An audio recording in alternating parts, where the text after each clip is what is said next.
Eu quero compartilhar com você uma palavra de Deus nessa noite, no livro de Gênesis, capítulo de número 22.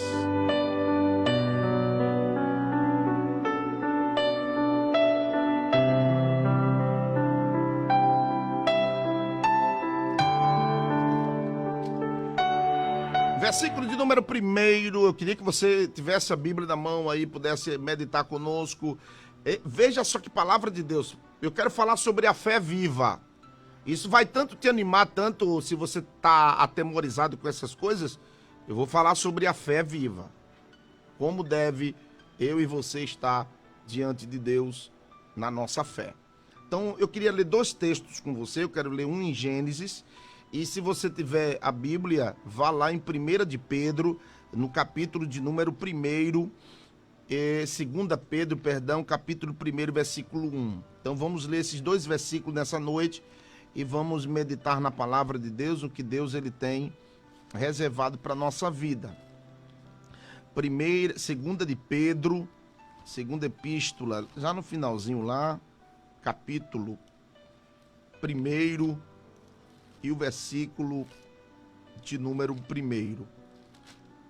Segunda de Pedro, capítulo de número 2, capítulo de número 1, versículo de número 1.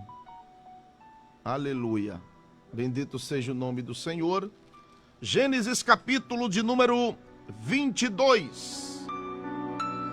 Versículo 1 diz assim: E aconteceu depois destas coisas que provou Deus a Abraão e disse-lhe: Abraão. E ele me disse: Eis-me aqui. Versículo 2. E disse Deus: Toma agora o teu filho, o teu único filho, Isaque, a quem amas, e vai-te à terra de Moriá, e oferece-o ali em holocausto, sobre uma das montanhas que eu te direi. Eu quero que você também venha comigo ler segunda epístola de Pedro, capítulo 1, versículo 1. Segunda epístola de Pedro, capítulo 1, versículo 1, diz assim, olha: Simão Pedro, servo e apóstolo de Jesus Cristo.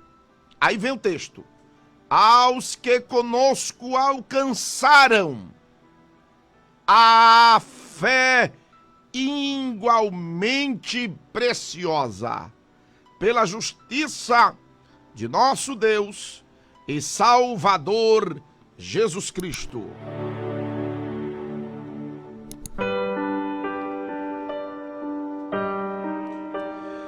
Meus queridos, eu quero nessa noite, nesse dia, nesse momento, trazer esta palavra para a tua vida. Todos nós conhecemos e conhece o capítulo 22 de Gênesis. É o capítulo da prova de Deus a um ser humano, a um homem. A um homem que Deus fez promessas. A um homem que Deus quis honrar. Isso. Porque o texto vai dizer que Abraão estava na terra de Ur dos Galdeus, seu pai Tera, um idólatra, e ele vivia dentro desse miticismo ou desse secretismo religioso, que existia vários deuses, e Deus quis honrá-lo. Deus escolheu este homem para a sua glória, para um projeto, para algo que ele futuramente ia dizer e ia instituir a nação de Israel.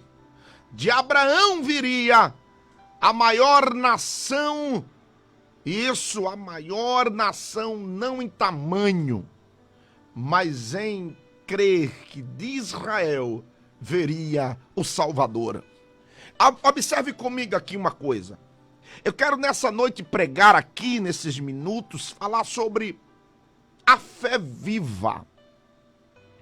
Eu quero que você entenda aí, a fé viva. Glória a Deus. Como eu posso ter uma fé? Como ela é desenvolvida, esta fé viva? Não estou falando fé como dom, estou falando fé como desenvolvimento dos dons espirituais na minha vida, não como o dom da fé para salvação, não uma fé salvífica, mas uma fé como um dom, algo de crer. Interessante que quem ler a Bíblia sabe que o livro de João nunca, você vai ler os seus capítulos, você nunca vai ver a palavra fé. Você vai ver, identificar mais a palavra crer. Aleluia. Observe que Jesus disse para Marta, tudo é possível ao que crer. Então eu quero saber nessa noite a tua fé, como está a tua fé. Observe que o texto de 2 de Pedro, capítulo 1, versículo 1, vai falar sobre uma fé que é preciosa. Pedro identifica que esta fé que eu quero pregar nessa noite é uma fé preciosa. Fazendo paralelo com ela, Hebreus capítulo de número 11, observe que está lá a galeria da fé de grandes homens que por meio deles desenvolveram obras de grande estatura, de desenvolvimento, tudo porque eles creram, tudo porque eles tinham fé, porque eles tinham uma fé preciosa, porque eles tinham uma fé que era provada no fogo. E observe que a primeira coisa que Deus provou a Abraão foi o sacrifício missionário da fé. Como está? Isso mesmo. Vem comigo aqui entender uma coisa. O sacrifício da fé. O que foi que o texto diz? No versículo 2. O versículo 2, Deus vai dizer, toma o teu filho, oferece-o em holocausto. Observe que Deus agora fala com Abraão e diz, eu vou te provar. Eu estou sentindo Jesus aqui. Aleluia. Você acredita que Deus, hoje eu fiz um texto que Deus, ele conhece. E quando Deus missionário decide provar um crente, ele diz assim, eu quero te provar. Eu quero te provar. Ei, aí eu quero abrir um pequeno parênteses aqui. Quem sabe nessa noite você está aí, não entendendo o que Deus está fazendo contigo. Não entendendo que Deus está trabalhando na tua vida. Deus está me usando nessa noite para te dizer, eu estou te provando, minha filha. Eu estou te provando, meu filho. Você ainda não entendeu, você ainda não compreende, mas é o que Deus determinou. Observe. Pela manhã se levanta, depois de tudo Deus diz, ei, Abraão, vem cá, eu quero ter um particular contigo. E Abraão diz, eis-me aqui, Senhor, olha, pega teu filho. Sim, Senhor, o que é que o Senhor quer com meu filho? Pegue ele, tu ama ele? Você não ama ele? Sim, Senhor. Então sacrifique-o para mim. Meu Deus. Você ama ele? Sacrifique ele para mim. Vá ao monte que eu vou te dizer. Sobe lá e sacrifica Isaque, o teu filho, a quem tu amas. E aí eu quero saber nesse momento qual é a atitude de Abraão. Deus fala com ele. Deus faz uma petição a ele. E Deus espera agora qual é a atitude de Abraão. Porque o texto deixa bem claro. O teu filho, a quem tu amas. Mas ele não tinha Ismael. E Abraão amava Ismael. Deus conhece o coração do homem. Jeremias 17 vai dizer que enganoso é o coração. Quem o compreende? Só que o texto segue dizendo: eu esquadrinho o coração e os pensamentos. Deus quis provar se Abraão verdadeiramente estava disposto a entregar aquilo que ele mais amava na vida nas mãos de Deus. Sabe o que eu entendo aqui, olha? A atitude de Abraão. Sabe qual foi a atitude de Abraão? Que me louva, que me anima a entender esse mistério de quando Deus nos prova. Abraão estava pronto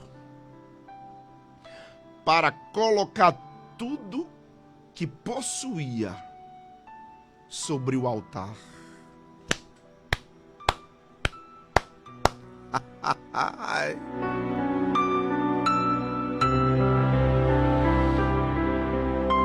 Adamando binereia soreminai. Quando Deus pede a Abraão, quando Deus pediu, quando Deus provou para saber a intenção de Abraão, porque Deus conhecia o coração. Deus sabia que Abraão amava ele. E Deus nos mostra isso aqui para nós tirarmos uma fé. E o que eu aprendo é que quando Deus falou isso para Abraão, a atitude de Abraão foi: eu estou pronto para colocar tudo que eu possuo de melhor, de que eu amo, no teu altar.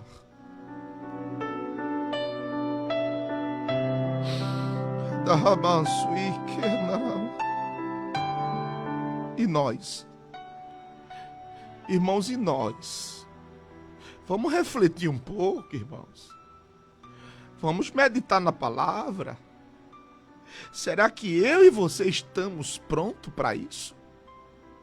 Para colocar tudo no altar de Deus? Se Deus te pedir aquilo que tu é mais apegado? Ou talvez aquilo que tu tem mais medo?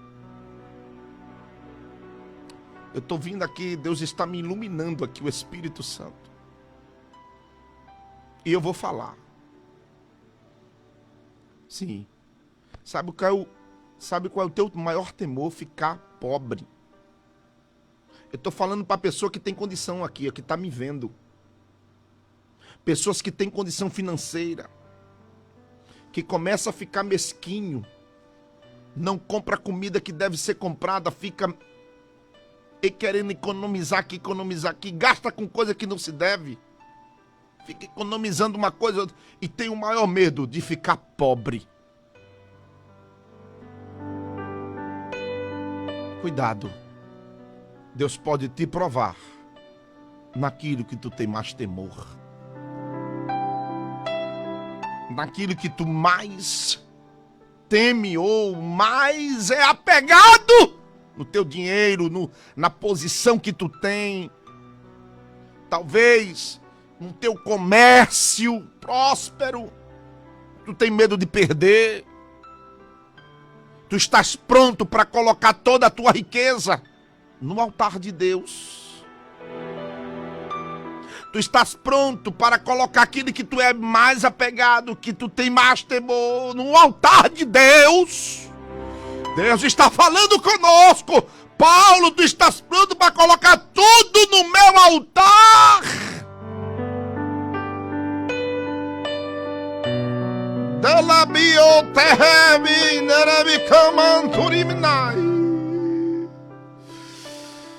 Mas Abraão estava disposto para colocar o seu filho, que ele tanto sofreu para ter, anos de espera. Espera 25 anos para ele chegar. Filho da promessa, e Deus pede aquilo que ele mesmo deu. O filho da promessa. E o filho da promessa nas nossas vidas pode ser aquilo que nós estamos mais apegados. Segundo, pode ser aquilo que nós temos mais temor. Eu vou abrir um parêntese aqui para falar algo. Eu passei 6 anos na Venezuela. E nesses 6 anos que eu passei na Venezuela, eu vi Deus fazer coisas tremendas, milagres ao vivo. Milagre da minha esposa, milagre comigo, milagre com meu filho. Milagres na igreja, vi as mãos de Deus. Só que nós não tínhamos o visto de permanência no país. E tínhamos que descer de 3 em 3 meses, tínhamos que descer para a fronteira. E a distância da onde nós vivemos até a fronteira é 1.400 quilômetros, com mais quase 400 para chegar em Boa Vista, para chegar em Boa Vista, 1.800 quilômetros. E descíamos muitas vezes de ônibus. Só que a igreja, o nosso pastor aqui, com uma equipe, com uma contribuição, comprou um carro, um Fiat Uno. E comecei a descer para a fronteira com ele. Escuta só agora. Existe uma via na Venezuela que era chamada a via onde tinha eucalipto. Fica entre... Os irmãos não sabem, mas quem sabe, quem conhece um pouco lá da Venezuela, sabe o que eu estou falando. Fica entre El Tigre e Ciudad Puerto Ordaz. Tem Ciudad Bolívar de um lado e Puerto Ordaz. Então, de El Tigre até Ciudad Bolívar, Puerto Ordaz, tem aí uma reta que equivale a mais ou menos 220 quilômetros. Era uma rota que muita gente não passava porque tinha medo. É uma rota muito perigosa. Mas era a melhor rota para a gente passar. Tá aqui, a missionária sabe. Irmãos, e essa rota tinha praticamente quase 180 quilômetros. Essa rota. Só tem eucalipto de um lado, eucalipto do outro, e não dá sinal de nada, de telefone, nada. E eu sempre tinha um temor de passar ali. Eu sempre passava orando, a missionária, vamos passar isso aqui orando. E a gente passava orando, eu tinha um grande medo de o carro quebrar ali. Era o maior medo que eu tinha. E eu passava ali, quando eu chegava no alto, eu falei, glória a Deus, passei. Mas tem um texto lá que me falha a mente aqui, de Jó, que diz: aquilo que eu mais temia, me aconteceu. E você aí talvez tema alguma coisa a perder. Você sabe que quem manda no céu, na terra e debaixo da terra é Deus. Ele ainda mata, ele fere, ele ressuscita, ele dá vida, ele exalta, ele abate, o poder está na mão dele, ele faz como ele quer, ele faz com que Israel passe mais de 400 anos subjugado ao Egito, depois a Babilônia. Ele é Deus, ele bota, ele tira, ele exalta, ele abate, ele estabelece rei, ele tira reis. Tudo está na mão dele, tudo está no controle dele, porque Deus é soberano. E ele faz como ele quer, ele apraz. Dá glória aí? Dá glória aí? A Abraão, ele pediu o seu filho, e a você? E a mim, o que ele pode pedir? Talvez aquilo que eu sou mais apegado. Talvez aquilo que eu sou mais apegado com as coisas daqui, e eu tenho medo de não perder isso aqui, possa ser que Deus te prove nisto aí, porque Ele te conhece, e Ele quer saber se tu estás disposto para colocar no altar dele. O jovem rico, se lembra do jovem rico? Quando Jesus, ele perguntou, que obedecia tudo, o que é que lhe faltava? Jesus disse, vende tudo e dá aos pobres. Será que Jesus queria isso? Jesus provou ele.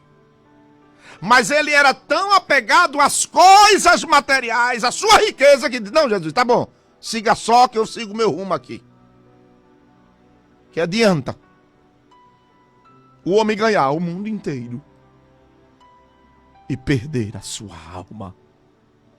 Que adianta eu ter toda a autoridade, ter tanto dinheiro, ter tanta condição financeira, ter tanto poder, ter tantas pessoas ao meu serviço, e eu vim perder a minha alma? Porque Deus pode te provar. Deus pode te testar naquilo que você é mais apegado ou naquilo que você tem mais temor. Pastor, o que foi que aconteceu com o senhor? Na última viagem.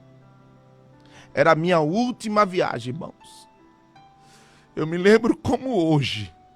Era a minha última viagem para a fronteira. Porque quando eu retornasse, eu estaria voltando para o Brasil. E nessa última viagem, eu, meu filho, Vânia, Heloísa na barriga, estava com quantos meses? 7 meses, exatamente. E um diácono estava conosco, que hoje é o que está dirigindo a congregação Edixon. Irmãos, o carro quebrou aonde eu tinha mais medo. Quebrou na via dos eucaliptos. A trajetória de 1.800 quilômetros, o único lugar que eu tinha medo, olha, irmão, tinha um lugar pior, que era subir a Santa, lá como tem um lugar que, para subir, para pegar a Grande Sabana, que era pior ainda. Mas o lugar que eu tinha medo era o eucalipto. E o carro quebrou ali, para Deus me provar naquilo que eu tinha mais temor. Eu estou sentindo Jesus aqui, Deus está falando com você nessa noite. Você que está do outro lado, é Deus que quer falar com você. Deixa eu olhar aqui, meu Deus. Deus quer falar contigo nessa noite. Do mesmo jeito que Deus provou Abraão. Qual foi a atitude de Abraão? Abraão colocou tudo que ele tinha de precioso no altar de Deus. E nós estamos dispostos? Além de ele se sacrificar, Abraão, ele obteve a obediência da fé. Se eu falo do sacrifício da fé, que era sacrificar aquilo que eu mais amava, tem o da obediência. A fé também vai pela obediência, porque no versículo 3 diz assim, ó: Abraão levantou-se de madrugada. Esse ato de obedecer a voz de Deus, de obedecer aquilo que Deus pediu a ele, é um ato de heroísmo. Obedecer aquilo que Deus nos pede. Ele se levantou de madrugada e foi. Eu observo a terceira coisa da fé, que a fé precisa ter esperança. E aí eu poderia falar sobre a esperança da fé. Pastor, e qual é a esperança da fé? Está no versículo de número 5. O que foi que Abraão disse? Abraão disse assim: fica aqui com os nossos jumentos, porque eu e meu filho iremos e voltaremos. Isso era a esperança que ele tinha. Ele disse aos seus criados que ficaram com o jumento: nós iremos, mas voltaremos no plural. Meu filho, minha irmã, nunca perca a esperança. Não perca a esperança da fé. Mesmo que você não veja, mesmo que você não contemple, porque a sentença era sacrificar. Mas Abraão disse: nós iremos e voltaremos. É isso que Deus quer em você. Ainda que a árvore seja cortada, ainda há esperança para a árvore. Ainda que alguém não dê nada pelaquela árvore, alguém vai dizer: não, Jesus, não corta ela agora não, eu vou adubar, vou melhorar, vai dar fruto, vai crescer, vai saber. Eu tenho esperança que aquela árvore vai dar fruto.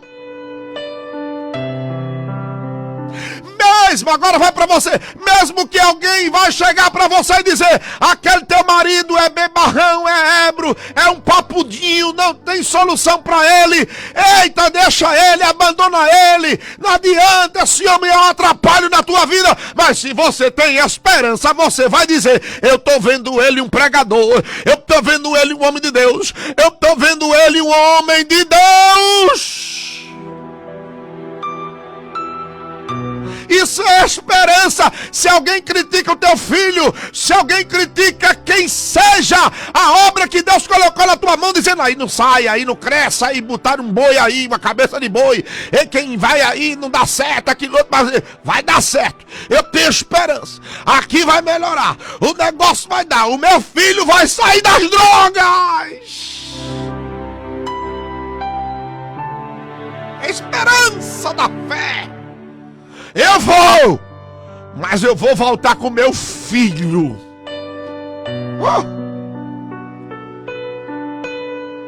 Porque toda fé acredita na providência de Deus. Uma fé viva acredita na providência de Deus. Por isso, no versículo de número 8, Abraão disse: Deus proverá.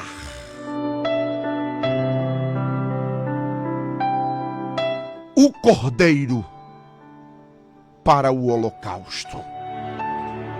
Mas que fé! Vê que fé! Ele acreditava na provisão. Por isso ele tinha esperança. Eu vou voltar com meu filho, porque eu creio que Deus vai prover um cordeiro.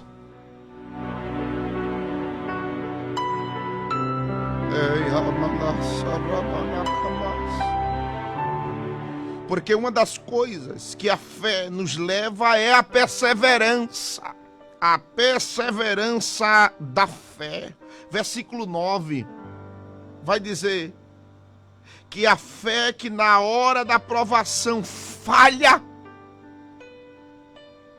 ela não é fé, ela é incredulidade.